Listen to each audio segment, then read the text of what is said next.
The election of 1860 by Arreguin, Tatiana, Gasca, Cristina Lopez. and Samantha Razo. Essential question: how does conflict allow for change? Before the election of 1860, an issue occurred based on Harper's Ferry. A secession was upheld. The Harper's Ferry was held responsible by the Southern Republicans because the Southerns were responsible because of the bloodshed party based on Harper's Ferry. The Republicans argued because of the secession, causing them to believe not to vote for Lincoln. Though the Democratic Party erupted, they decided to choose their own opinion in the election. Both sides decided to create the Constitutional Union Party. The nominees for the election were Stephen Douglas, John C. Breckinridge, and Abraham Lincoln. Many people nominated Abraham Lincoln because they thought he was honest and he left slavery undisturbed or wanted to, and also because he was an unregretful choice. Many Southerners, however, were apprehensive or scared that Republicans will lead to a slave rebellion. On the right, it shows an image of Lincoln, which is the color red, of how many people voted for him. And then it shows Bell in yellow, Douglas in blue, which was only a few, Breckinridge in green, and non-voting territories.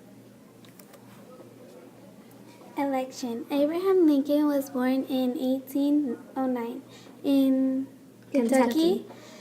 Being a young boy, Abraham was always honest and clever. Growing up, Lincoln taught himself law. He was interested in politics. He ran for Senate and then president. Lincoln won election votes in 180 out of 303, which was 40%. Lincoln and Republicans vowed to not disturb slavery.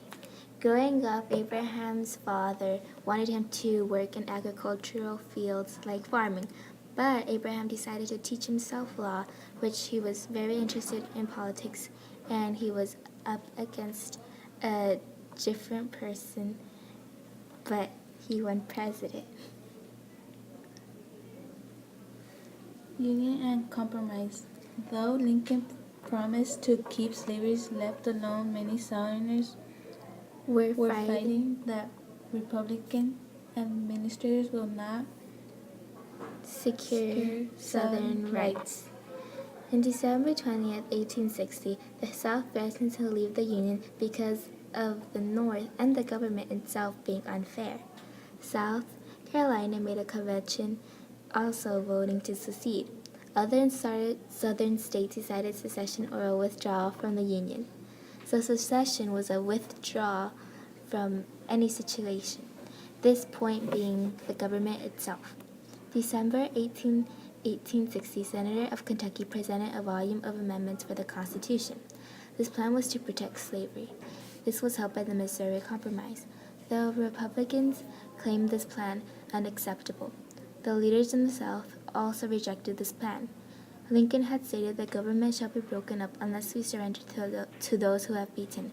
So there was an issue and a situation, but it was kind of compromised.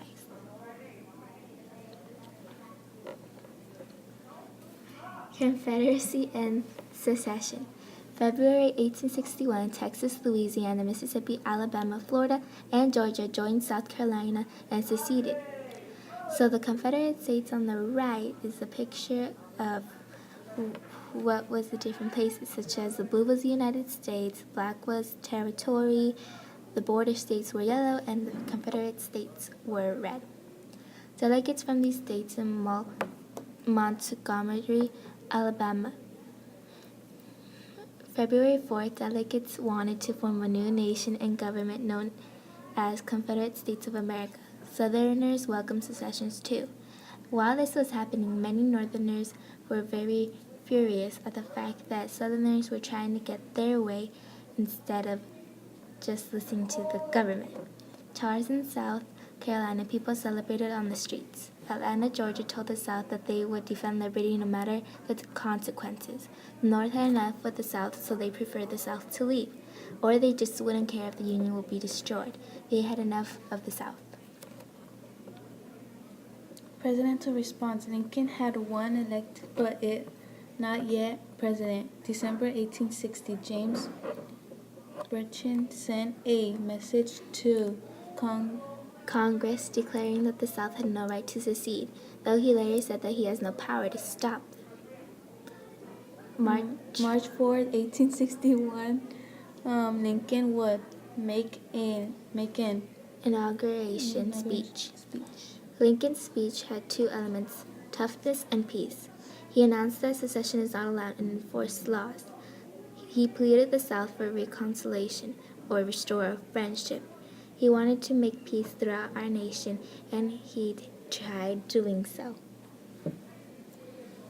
Answering essential question, how does conflict allow for change? In this mini lesson, conflict allowed for change for many reasons. One for them was the South not surrendering to the rules of government. They fought for what they thought was right, and it all changed into South gained back strength from the government. Other conflict was the election itself. Abraham Lincoln